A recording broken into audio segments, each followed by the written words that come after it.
Dear student, जो SSC CGL English के paper हम लोग जो प्रीवियस सोल्व कर रहे हैं, इस सीरीज का ये 4th पेपर है। ध्यान रहे, जो सीजीएल एसएससी सीजीएल 2021 का पेपर 2022 में हुआ था, हम उन पेपर को सॉल्व कर रहे हैं। इन पेपर के सॉल्यूशन को देखने से आपको एक बहुत बड़ा फायदा ये होगा कि इस बार जो 2022 में जो एसएससी सीजीएल की वैकेंसी आई है, उसमें जो प्रीलिम्स है वो केवल क्वालिफाइंग है। मेन एग्जामिनेशन होगा एसएससी सीजीएल का, उसके आधार पर सिलेक्शन होगा। और आप जानते हैं कि इस बार एसएससी सीजीएल मेन एग्जाम में बहुत बड़ा बदलाव किया गया है। गणित की तुलना में इंग्लिश लैंग्वेज की इंपॉर्टेंस बढ़ा दी गई है। गणित केवल 30 क्वेश्चंस हैं, कहना चाहिए 90 मार्क्स के, लेकिन अंग्रेजी 45 क्वेश्चंस हैं और ये 135 मार्क्स के हैं, यानी 45 नंबर गणित की तुलना में अंग्रेजी के ज़्यादा है। इसलिए आपको सभी सब्जेक्ट की तुलना में इंग्लिश लैंग्वेज पर फोकस करना सबसे ज़्यादा आवश्यक है एसएससी सीजीएल को पास करने के लिए। इसमें इंग्लिश ग्रामर और साथ में जो बहुत इंपॉर्टेंट, देखिए एसएससी सीजीएल की ग्रामर तो आसान है, लेकिन जो वॉकेब का पार्ट है, जिसके अंदर वन वर्ड सब्स्टिट्यूट है, सिनोनिम है, एंटोनिम है, जो आपका इडियम्स एंड फ्रेजेज है, ये बहुत डिफिकल्ट पड़ता है। तो इसके लिए कंप्लीट कोर्स हम लोगों ने डिजाइन किया, जिसमें हमारी जो बुक है और साथ में रिकॉर्डेड कोर्स है, जो मैं अभी आपको बीच में बताऊंगा। तो आइए हम लोग पेपर सॉल्व करना शुरू करते हैं। पहला क्वेश्चन है, select the incorrectly spelled word. कि 4 शब्द दिए गए हैं, 3 शब्दों की स्पेलिंग सही है, लेकिन एक शब्द की स्पेलिंग गलत है। गलत, जिस शब्द की स्पेलिंग गलत है वही ऑप्शन आपका आंसर है। प्रोग्रेस बिल्कुल आपकी सही है, प्रोग्रेस वाला जो यहां पे दिया हुआ है, क्लियर है, ये सही है। और जो नेक्स्ट जो आपका दिया हुआ है, देखिए एक बार पेन में इसमें कुछ यानी पहला देखिए आपका प्रोग्रेस तो स्पेलिंग सही है। जो अगला दिया हुआ है मिस्ट्री, मिस्ट्री भी सही है, पिलग्रिम भी सही है, लेकिन ये गलत है। ये बेसिकली सिम्टम्स दिया गया है, जबकि यहां पर सिम्टम्स होता है, यानी पी और आना चाहिए। तो यहां पर आपका सही आंसर होगा symptoms. Second number question grammar से रिलेटेड है, ग्रामेटिकल एरर। 4 पार्ट में सेंटेंस को डिवाइड किया है, किसी एक पार्ट में यहां पर ग्रामर की एरर है और सेंटेंस है, my older brother which you will meet later is dentist. ठीक, अब यहां पे ध्यान दीजिए, वैसे तो रियल ब्रदर के लिए एल्डर ब्रदर का यूज करते हैं, पर एक बहुत बड़ी गलती इसके अंदर यह है, which you will meet letter.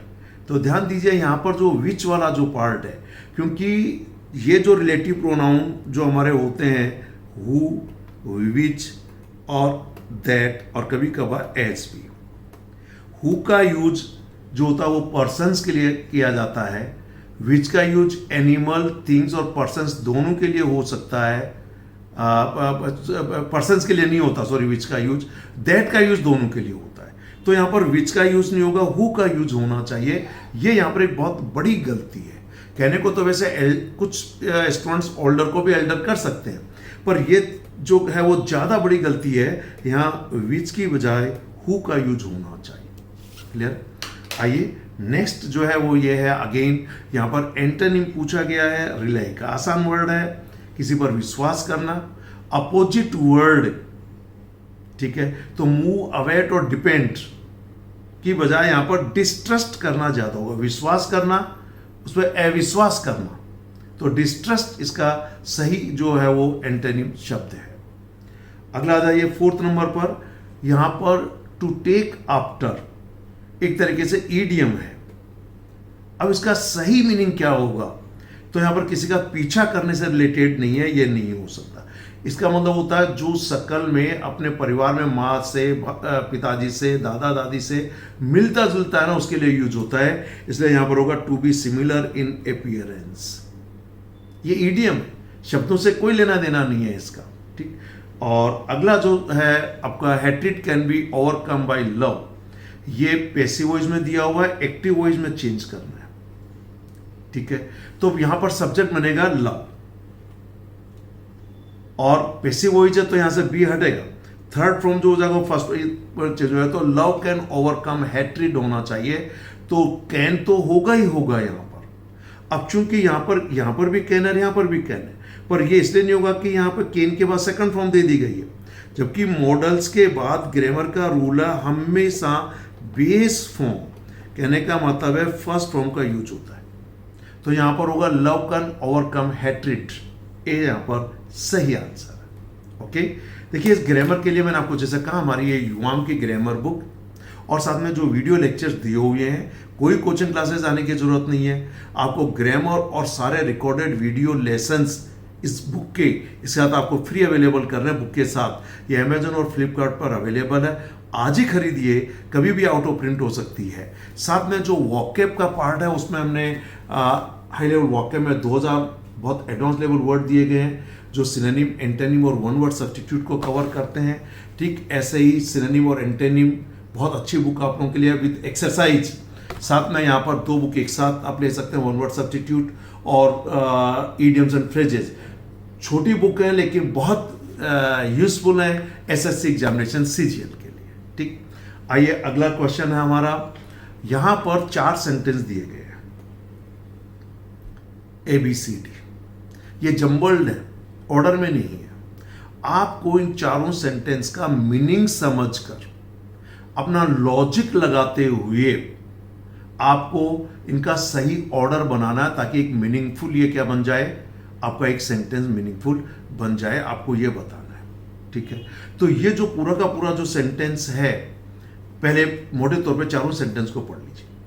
However when areas in Leh begin to experience water shortages, life didn't grind to halt. अब देखिए मैंने आपको कहा था जब कभी भी किसी सेंटेंस कनेक्टर से या कंजंक्शन से या प्रोनाउन से शुरू हो तो वो जनरली पहला सेंटेंस नहीं होता। यहाँ पे एक बहुत अच्छा मुहावरा दिया है, to grind it to a halt का मतलब यकायक कोई चीज़ आके एकदम से ठहर जाना। जैसे ट्रेन में ब्रेक लगाए तो वहीं के वहीं ठहर गई। ठीक, तो ये पहला सेंटेंस तो नहीं हो सकता, लेकिन ये कहीं ना कहीं लेह लद्दाख में जो पानी की शॉर्टेज है उसको लेकर पूरा पैराग्राफ है। ठीक, next Ladakh is a cold desert with a low average annual rainfall, कि लद्दाख एक बड़ा ठंडा रेगिस्तान है, राजस्थान तो गर्मी वाला है, जहाँ पर एनुअल रेनफॉल बहुत ही लो एवरेज पर होती है, कम बरसात होती है। और जब बरसात कम होगी तो नेचुरली वहाँ पर पानी की कमी हो जाएगी पीने की, भले ठंड वहाँ पर है। अब ठंड तो बर्फ जल्दी जमती है। फिर ये 10 से शुरू हुआ, एक तरीके से कहना चाहिए सेंटेंस कनेक्टर से, तो ये भी पहला नहीं हो सकता। 10 इसलिए glaciers have been the main source of water for the people, इसलिए जो बर्फ के जमे हुए जो पहाड़ है, जो ग्लेशियर है, वही मेन सोर्स है लोगों के लिए पानी के। ठीक है, अगला this was because Chewang Norphel किसी का नाम है, a retired civil engineer came up with the idea of artificial glaciers, इसलिए इस रिटायर्ड इंजीनियर के दिमाग में, जो चेवांग जो नॉरफेल है उनके दिमाग में आर्टिफिशियल, कि वहाँ पर ठंड तो है, उस ठंड से आर्टिफिशियल ग्लेशियर बन जाए जिससे उनके पानी की शॉर्टेज कम। पहला इंट्रोडक्टरी सेंटेंस है यहाँ पर बी। ठीक, अब पहला बी होगा ये मान के चलिए। अब इनमें बी नहीं है, इनको एलिमिनेट कर दीजिए। क्या बचा आपके पास? बी और डी जो बचा हुआ है वो बचा हुआ है। अगला देखिए, अब इसको दोबारा पढ़े तो वहां पर एनुअल रेनफॉल का है, मतलब इसलिए वहां पानी की शॉर्टेज होती है, तो बी के बाद ही सी आ जाएगा। लेकिन इसमें भी बी सी है, इसमें भी बी सी है। क्लियर? अगला क्या? हाउएवर, पानी की कमी भले लेकिन कोई चीजें ठहर नहीं गई हैं। ठीक है, तो फिर यहां पर ए आएगा इसके बाद, तो सही आंसर आ जाएगा बी ऑप्शन यहां पर है। ठीक, आइए नेक्स्ट। यानी देखिए ये जो जंबल्ड सेंटेंसेज है ना पैराग्राफ में बनाना, इसमें ग्रामर का लोड थोड़ा कम है। ग्रामर आपको इन सेंटेंस को मीनिंग समझने में हेल्प करता है।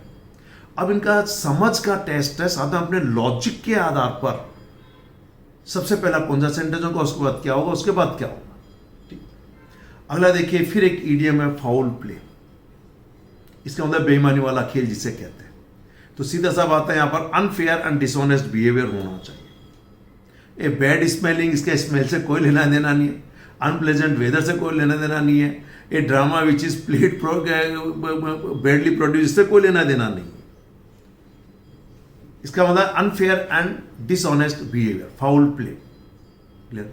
अगला है वन वर्ड सब्स्टिट्यूट। देखिए पिछले जो 21 के पेपर जो 2022 में जो हुए हैं, इसमें थोड़ा देखिए ग्रामर के भी 4 क्वेश्चन पूछे जा रहे हैं। क्लियर। साथ में इसमें सबसे इंपॉर्टेंट बात है कि वॉकैब का पार्ट बहुत बढ़ गया है, इसलिए जो हमारा जो वॉकैब का पार्ट जो 4 बुक्स का कंप्लीट सेट है और पूरे ग्रामर कोर्स के साथ ये पूरा फ्री दिया जा रहा है, रिकॉर्डेड वीडियो लेसन्स भी, तो आपको इनका कंप्लीट पार्ट आपको यहां पर मिलेगा। क्लियर है।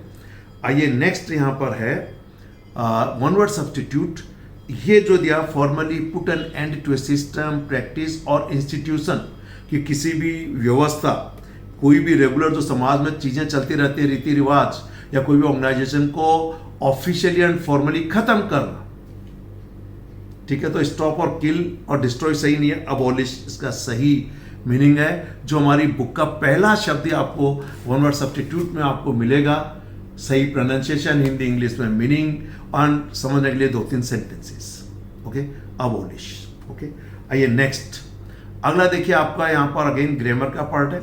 एक सेंटेंस दिया गया है, 4 पार्ट में डिवाइड किया गया है, कौन सा सही है कौन सा गलत आपको बताना है। He was late for school and punished, वो लेट के लिए स्कूल था और उसको सजा दी गई।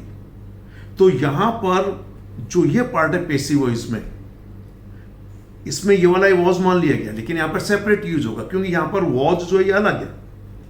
यहां पर ये वॉज एक तरीके से लिंकिंग वर्ब के रूप में यूज हुआ है, लेकिन जब पेसिव वॉइस में यूज करेंगे तो यहां पे कंप्लीट होना चाहिए, तो यहां पे वॉज आना चाहिए अपने आप में। So he was late for school and was punished, इसलिए इस पार्ट में एरर है, डी सही ऑप्शन। आइए अगला पार्ट है फिल इन द ब्लैंक का, और यहां पर एक सेंटेंस दिया गया है और यहां पर जो दिया गया कि she hardly works on weekends, इन्हें टैग क्वेश्चन से रिलेटेड यहां पर पूछा गया है।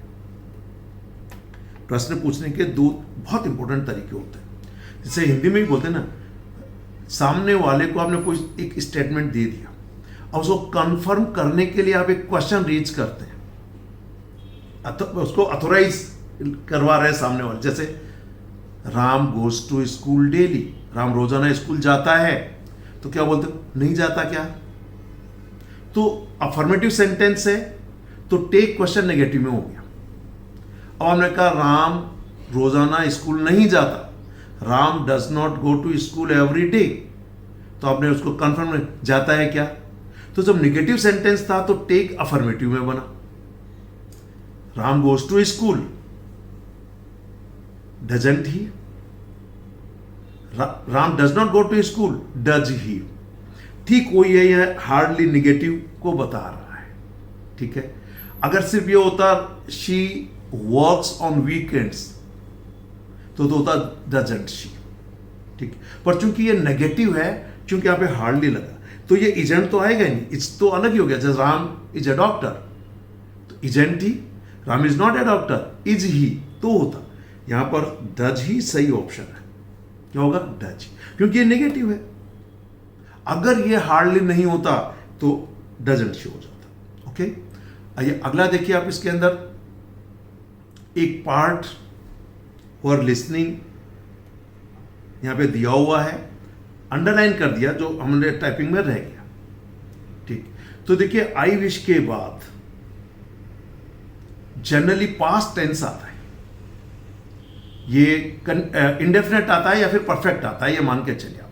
तो कंटिन्यूअस नहीं आएगा, क्योंकि हम इच्छा करें काश ऐसा होता, हो रहा होता नहीं कहना चाह रहे।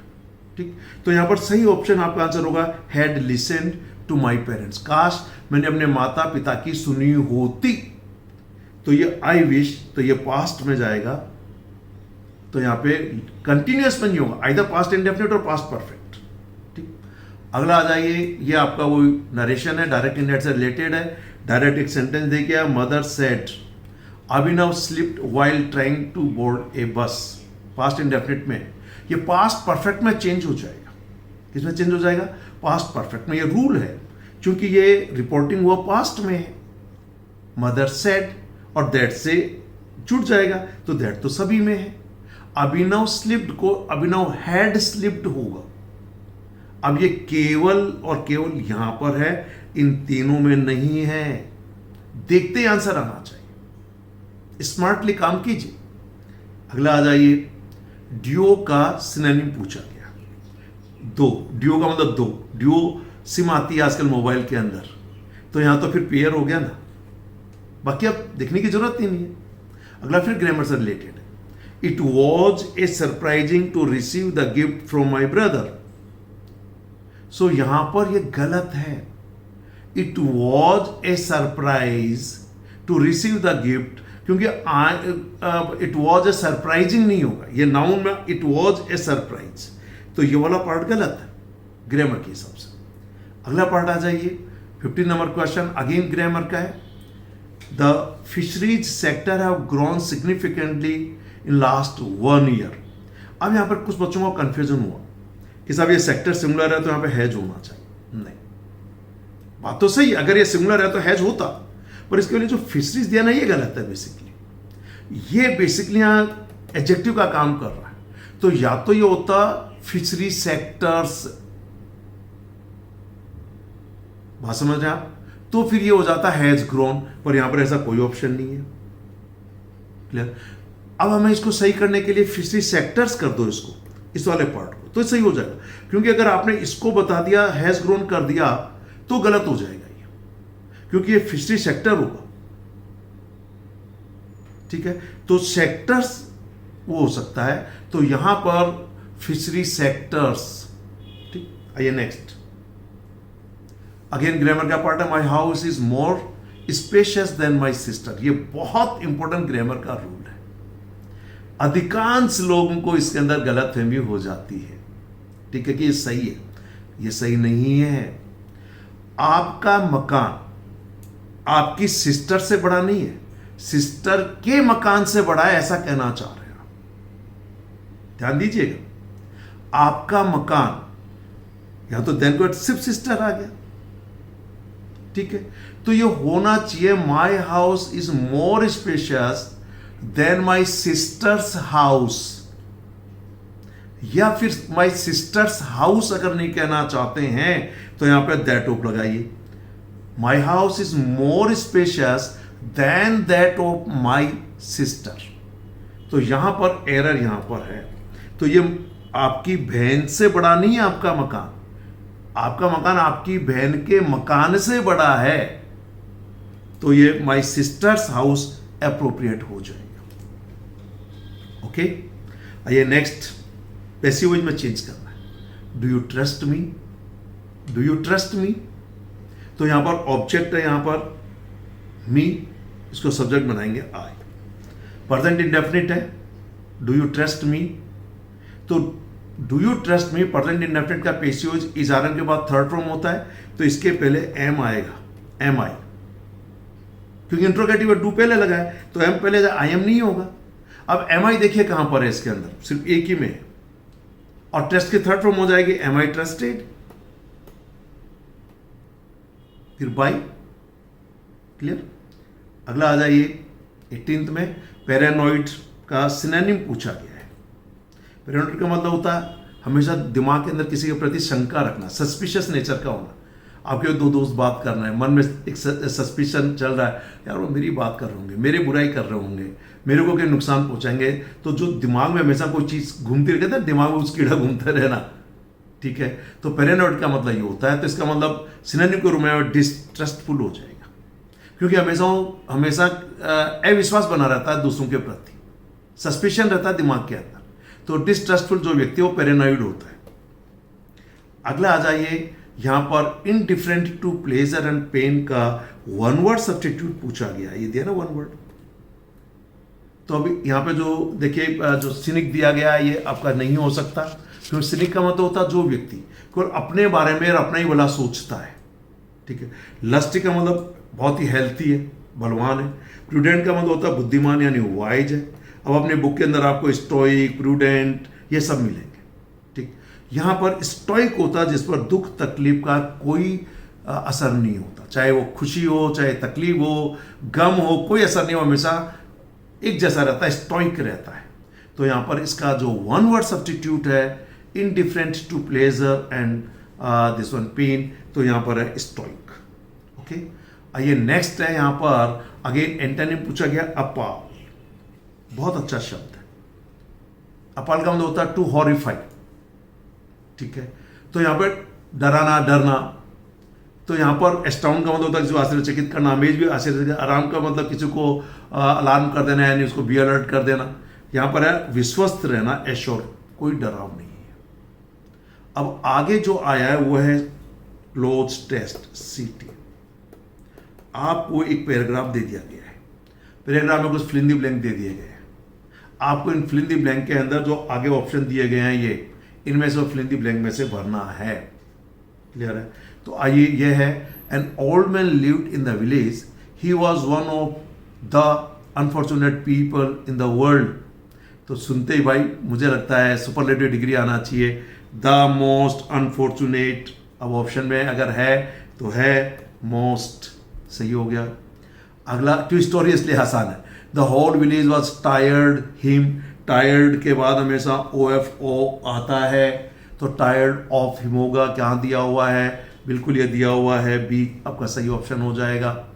अगला दिया हुआ ही वॉज ऑलवेज ग्लूमी, वो हमेशा उदास रहता था। He complained and was always in bad mood, हमेशा शिकायतें करता रहता था, हमेशा दिमाग बैड मूड में रहता था, उखड़ा उखड़ा रहता था, घुसेल में रहता था। तो यहाँ पर रेगुलरली, कंटिन्यूसली, कॉन्स्टेंटली क्या हो सकता है? मोस्टली, कॉमनली, स्निकली, कॉन्स्टेंटली आपका सही ऑप्शन है। देखते हैं आंसर आगे, फिर पढ़िए इसको। The he lived the more while he was becoming and more were his words. अब यहाँ पे देखिए द मोर, तो यहाँ पर भी कंपैरेटिव डिग्री आना चाहिए जो भी होगा, ठीक है। और आगे फिर देखिए यहाँ पर मोर आया है, तो यहाँ पर जो आगे ऑप्शन है लॉन्गर होना चाहिए क्योंकि एक ही दिया हुआ है, ठीक है। तो क्या होगा? The more longer he lived, the more while he was becoming and the more were his words. तो जितना लंबा वो जिएगा, जितना ही वो चिड़चिड़ा होता चला जाएगा, बैड टेम्पर्ड बनता चला जाएगा, उतने ही उसके शब्द बड़े ही नुकसानदायक हो जाएंगे। Fatal, mortal, toxic, poisonous is the best option. हालांकि फेटल अलग चीज है, तो खतरनाक ही फेटल का मतलब है, जहरीले हो जाएंगे। टॉक्सिक अलग कॉन्टेक्स्ट में यूज होता है, मॉर्टल होगा नहीं, तो पॉइजनस यहां पर इसका आंसर हो जाएगा। तो ये था आपका जो 2021 में, जो 2022 में जो पेपर हुए SSC CGL के प्रीलिम्स के पेपर, उसका 4th नंबर पेपर। क्योंकि ये मैं आपको फ्री प्रोवाइड कर रहा हूं हमारे YouTube चैनल पर, इसलिए कि अब SSC CGL के मेन एग्जामिनेशन उसी के आधार पर मेरिट बनेगी। प्रीलिम्स केवल क्वालिफाइंग है, तो उसमें इंग्लिश की इंपॉर्टेंस 45 मार्क्स ज़्यादा कर दी गई है गणित की तुलना में। तो मेरी आपको सबको सलाह है, आपको इंग्लिश लैंग्वेज पर ज़्यादा फोकस करें, ठीक है। इसके लिए आप हमारी युवाओं की ग्रामर बुक पढ़ सकते हैं, किसी कोचिंग में नहीं जाने की जरूरत है। इसके बाद वीडियो लेक्चर्स फ्री मिल रहे हैं। साथ में हमारी जो वोकैब की 4 बुक्स हैं, high level vocabulary, advance level, साथ में जो synonym, antonym and one word substitute and synonym, antonym, ये आपको बुक्स और क्या दिए गए वीडियो लेक्चर्स आपको बहुत ज़्यादा हेल्प करेंगे इन सबको पढ़ने लिखने में और समझने में। ओके, तो ये था हमारा CGL के 2021 के 2021 पेपर, आपको काफ़ी हेल्प करेंगे ऐसा मैं मानता हूँ। Okay, thank you very much, have a nice day.